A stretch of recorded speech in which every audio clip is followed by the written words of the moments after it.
प्यारे दोस्तों नमस्कार और एक बार आपका पुनः स्वागत है। हम ब्रिटिश संविधान की कार्यपालिका के संदर्भ में अध्ययन कर रहे थे। उसमें हमने ब्रिटिश संविधान की प्रथाएं और जो कानून हैं उन प्रथाओं ने किस प्रकार कानून का रूप ले लिया है उसके संदर्भ में हम बात कर रहे थे। आज का जो हमारा टॉपिक रहेगा वह रहेगा ब्रिटिश सम्राट और राजमुकुट का परस्पर संबंध। एक सम्राट है और एक राजमुकुट है, इसको समझने का हम प्रयास करेंगे क्योंकि जब तक हम ब्रिटिश सम्राट और राजमुकुट को नहीं समझते हैं तब तक हम ब्रिटेन की कार्यपालिका को नहीं समझ सकते हैं। तो आपको बता दूं, क्योंकि ब्रिटेन में संसदीय शासन व्यवस्था है और जो संसदीय शासन प्रणाली है उसकी यह विशेषता रहती है कि इसमें कार्यपालिका के दो प्रधान होते हैं। एक औपचारिक प्रधान होता है और एक वास्तविक प्रधान होता है। भारत में भी हम देख सकते हैं कि भारत का जो औपचारिक प्रधान है वो राष्ट्रपति होता है और जो वास्तविक प्रधान है वह प्रधानमंत्री होता है। तो इसी रूप में ब्रिटेन में भी ऐसा ही हमको देखने को मिलता है कि जो वहाँ राजा है वो औपचारिक प्रधान है, वहाँ भी और वास्तविक प्रधान प्रधानमंत्री होता है। देश की शासन सत्ता कार्यपालिका के वास्तविक प्रधान के हाथ में होती है, किंतु वास्तविक प्रधान राज्य का अध्यक्ष नहीं होता। इसके विपरीत राज्य का अध्यक्ष केवल नाम मात्र का ही होता है और उसके हाथ में कोई वास्तविक शक्ति नहीं होती। क्योंकि आपने देखा होगा जैसे भारत का राष्ट्रपति है वह क्या है, नाम मात्र का प्रधान है, सारे काम उसके नाम से होते हैं, किंतु वास्तविक प्रधान वह नहीं, प्रधानमंत्री और उसका मंत्रिमंडल होता है। तो इसी प्रकार ब्रिटेन में भी राजा क्या है, नाम मात्र का प्रधान होता है और वास्तविक शक्तियां प्रधानमंत्री और उसके मंत्रिमंडल में होती है। इसलिए उसे कार्यपालिका का औपचारिक प्रधान कहा जाता है, किसे, राजा को। ब्रिटिश कार्यपालिका का औपचारिक प्रधान सम्राट है, जबकि वास्तविक शक्तियों का प्रयोग प्रधानमंत्री और कैबिनेट द्वारा किया जाता है। तो अब आप इसे समझे। अब आप थोड़ा सा समझेंगे सम्राट और राजमुकुट का परस्पर संबंध क्या है, किसे हम सम्राट कहेंगे और किसे राजमुकुट कहेंगे। तो राजमुकुट राज्य शक्ति का वह प्रतीक है जिसे सम्राट अपने सिर पर धारण करता है। यानी कि जिसे सिर पे धारण किया, सिर पे धारण करने का अर्थ यह नहीं है कि वह अपने सिर पर रखता है, राजमुकुट को तो रखेगा ही सिर पर उसके साथ साथ जिन जिम्मेदारियों को वो अपने सिर पर धारण करता है उसी को राजमुकुट कहा जाता है। प्राचीन काल से ही यह प्रथा चली आ रही है कि सम्राट द्वारा विधिवत समारोह के बाद जब राजमुकुट धारण कर लिया जाता था तो उसे शासन की समस्त शक्तियां प्राप्त हो जाती थी। यानी राजमुकुट राज्य शक्ति का प्रतीक था। प्राचीन काल में तो सम्राट और राजमुकुट के बीच कोई भेद नहीं था, क्योंकि सम्राट राजमुकुट था और राजमुकुट सम्राट था। लेकिन बाद में राजतंत्र के स्थान पर ब्रिटेन में लोकतंत्र की स्थापना हो गई, तो सम्राट और राजमुकुट में भेद महत्वपूर्ण हो गया। बिना इसको जाने ब्रिटिश संविधान का, जो मैं पहले भी बता चुका, कि यथार्थ ज्ञान नहीं प्राप्त किया जा सकता है। इसी संदर्भ में ग्लैडस्टोन ने अपना एक कथन दिया है, बहुत महत्वपूर्ण कथन है। वो कहते हैं कि अंग्रेजी संविधान के साहित्य में अनेक सूक्ष्म भेद हैं, पर उनमें से इतना अधिक महत्वपूर्ण कोई नहीं जितना महत्वपूर्ण सम्राट व राजमुकुट का भेद है। राजमुकुट और सम्राट के भेद के संदर्भ में उन्होंने यह कथन कहा है। तो आइए आज हम देखेंगे कि कौन कौन से भेद हमें सम्राट और राजमुकुट के दिखने को मिलते हैं। तो जो पहला भेद है वह यह है कि सम्राट केवल एक व्यक्ति होता है जो एक विशेष समय पर राजपद पर आसीन होता है, जबकि राजमुकुट एक संस्था है। यह शासन सत्ता का प्रतीक है जिसे विधायी, प्रशासनिक और न्यायिक तीनों ही प्रकार की शक्तियां प्राप्त है। यानी कि सम्राट को वर्तमान संदर्भ में देखें तो विधायी, प्रशासनिक और न्यायिक शक्तियां प्राप्त नहीं है, वो केवल एक व्यक्ति है। जबकि राजमुकुट जो है उसे ये तीनों शक्तियां प्राप्त हो जाती है। वो कैसे? क्योंकि जो राजा है, राजा होते हुए उसे ये शक्तियां प्राप्त नहीं है, किंतु राजमुकुट में अभी हम देखेंगे कि जो प्रधानमंत्री और उसका मंत्रिमंडल है वो भी सम्मिलित हो जाता है, तब जाके वो राजमुकुट बनता है। तो वहां उसे प्रशासनिक, न्यायिक और विधायी तीनों ही प्रकार की शक्तियां क्या है, प्राप्त हो जाती है। दूसरा अंतर है, सम्राट अस्थायी होता है जबकि राजमुकुट स्थायी होता है। ब्रिटिश कानून के एक बहुत अच्छे व्याख्याता हैं ब्लैक स्टोन, उनका कथन है कि हेनरी एडवर्ड तथा जॉर्ज की मृत्यु हो सकती है। हेनरी एडवर्ड तथा जॉर्ज कौन थे, वहां के राजा रह चुके हैं ब्रिटेन के, लेकिन सम्राट सदैव ही जीवित रहते हैं।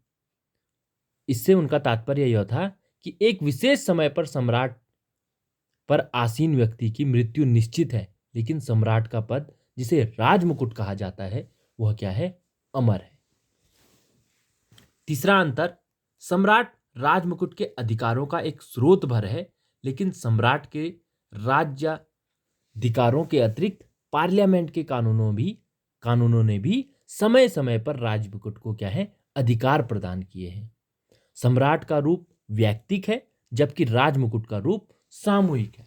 यानी कि एक राजा के रूप में क्या है, वो सम्राट है, किंतु देश के जो प्रधान है, अनौपचारिक ही सही, देश का जो प्रधान है उस रूप में वह क्या है, राजमुकुट है। राजमुकुट की शक्ति का प्रयोग करने वाले इस समूह में संसद, मंत्रिमंडल व लोक सेवा के सदस्य सम्मिलित हैं। यह मैंने बताया आपको कि राजमुकुट में संसद यानी कि दोनों ही सदन, मंत्रिमंडल जो कार्यपालिका का मंत्रिमंडल है, प्रधानमंत्री और उसका मंत्रिमंडल, और जितने भी लोक सेवक हैं वो सभी क्या है, राजमुकुट में सम्मिलित हो जाते हैं इस प्रकार से। और जो चौथा अंतर है वह यह है कि सम्राट राजनीति में तटस्थ तथा दलबंदी से परे रहता है। राजनीतिक प्रश्नों पर वह कोई विचार प्रकट नहीं करता। जो भी निर्णय लिया जाता है उसके मंत्रियों द्वारा, और वही उसके लिए उत्तरदायी भी होते हैं। उत्तरदायी कौन है, राजा उत्तरदायी नहीं है, उसके मंत्री उत्तरदायी है।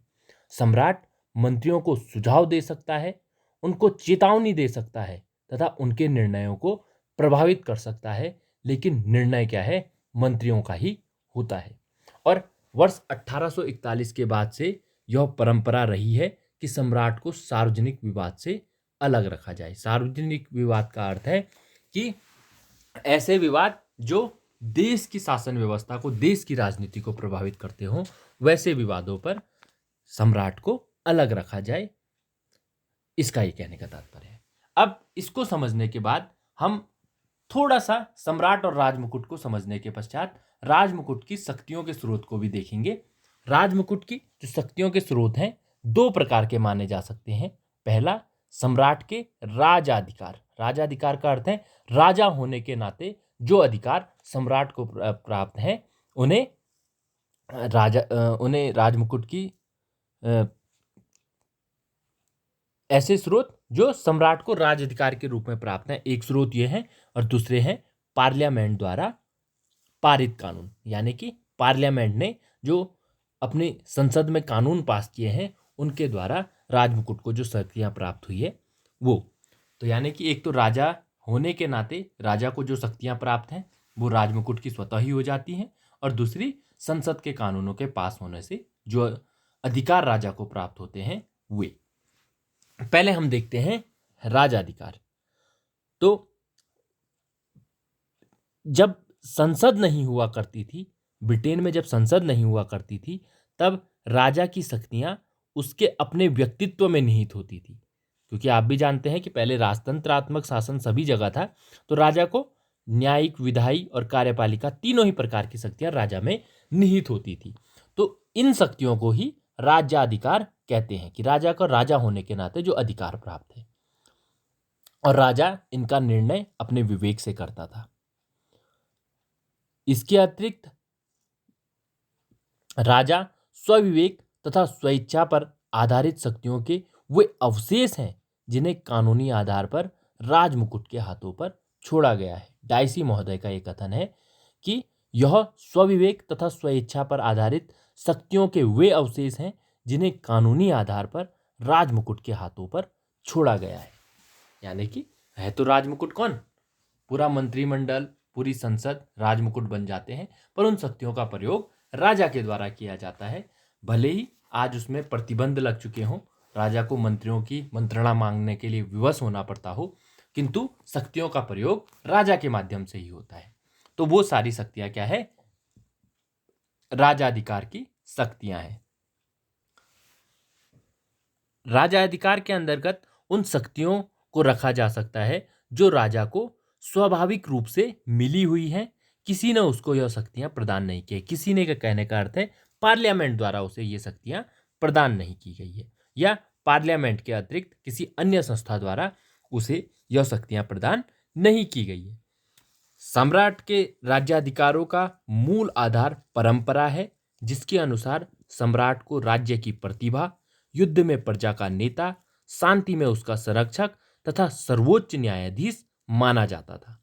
अतः परंपरागत धारणा के अनुसार सम्राट राज्य की सर्वोच्च विधायी, प्रशासनिक एवं न्यायिक शक्ति का प्रतीक है और शासन व्यवस्था को नियमित करना उसका राजाधिकार है। तो ये वो शक्तियां जो राजा को राजा होने के नाते प्राप्त है, वो राज्य के राजमुकुट की राजाधिकार के अंतर्गत वाली शक्तियां मानी जाएगी। किंतु मैंने जैसे बताया कि राजाधिकार की शक्तियों में अब मंत्रिमंडलात्मक और लोकतंत्र आने के कारण इन शक्तियों पर मंत्रिमंडल का हस्तक्षेप हो चुका है। समय समय पर सम्राट के अधिकारों को सीमित एवं मर्यादित करने की भी चेष्टा की गई है, और इस चेष्टा का परिणाम है कि क्या है, राजा की शक्तियों में क्या है, अब कमी आई है। इसको हम 3 भागों में विभाजित कर सकते हैं जिसके द्वारा राजा की शक्तियों में कमी आई है। सम्राट वो किन किन माध्यमों से आई है। पहला, सम्राट द्वारा स्वीकृत आज्ञा पत्रों द्वारा, जिनमें सम्राट ने अपने राजाधिकारों पर प्रतिबंध लगाना स्वीकार किया है, जैसे 1215 का मैग्ना कार्टा है। इसके अलावा पार्लियामेंट द्वारा 1215 का मैग्ना कार्टा है। इसके अतिरिक्त और कई प्रकार के मैग्ना कार्टा हैं जिन अधिकार पत्रों को राजा ने स्वीकार किया और अपनी शक्तियों में कमी करने के प्रस्ताव को स्वीकार कर लिया। उनको पहले भाग में बांटा गया है। दूसरा, पार्लियामेंट द्वारा पारित कानून, जैसे 1689 का अधिकार कानून या 1701 का उत्तराधिकार कानून, जिसके अंतर्गत क्रमशः सम्राट को पार्लियामेंट की सहमति के बिना कानूनों को रद्द अथवा स्थगित करने तथा न्यायाधीशों को पदच्युत करने के अधिकारों से वंचित किया गया। यानी कि पार्लियामेंट ने कुछ ऐसे कानून पास किए जिसके द्वारा राजा की शक्तियों में क्या आ गई, कमी आ गई। तो राजा के अधिकार क्या है, लोकतांत्रिक व्यवस्था के आने से धीरे धीरे कम होते गए। और तीसरा, संवैधानिक सिद्धांतों, प्रथाओं तथा अनुप्रयोग द्वारा, यानी कि संविधान में जैसे जैसे आवश्यकता पड़ी वैसे वैसे राजा की शक्तियां जैसे जैसे कम करती गई, तो उससे भी राजा की शक्तियां क्या है, आज वर्तमान स्वरूप में जो राज अधिकार के रूप में राजा की शक्तियां थी वो क्या है, कम हो गई है। अब दूसरा है पार्लियामेंट द्वारा पारित कानून, जिसके द्वारा राजमुकुट को शक्तियां प्राप्त होती है।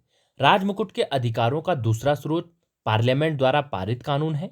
पार्लियामेंट जब कभी कोई कानून पारित करती है तो उसे लागू करने में प्रशासन को नवीन अधिकार प्राप्त होते हैं।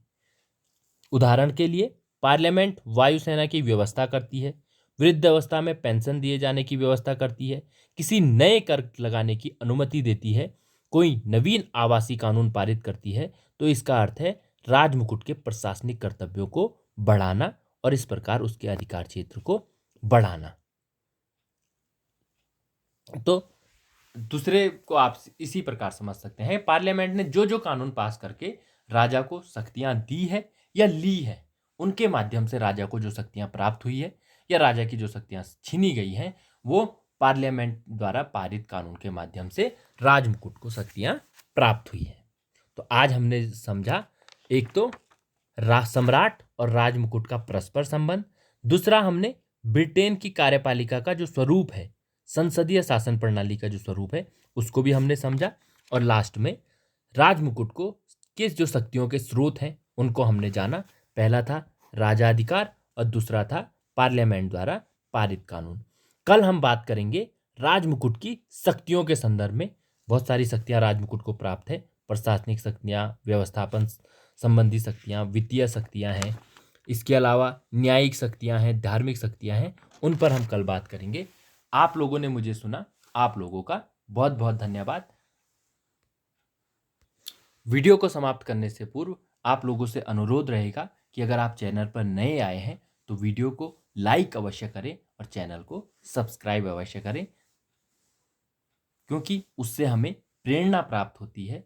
जब आप वीडियो को लाइक करते हैं तो हमें पता चलता है कि हमने जिस अपेक्षा के लिए आपने इस वीडियो को देखा है वो अपेक्षाएं पूर्ण कर पाए हैं या नहीं। तो आप लोगों का एक बार पुनः बहुत बहुत आभार और धन्यवाद।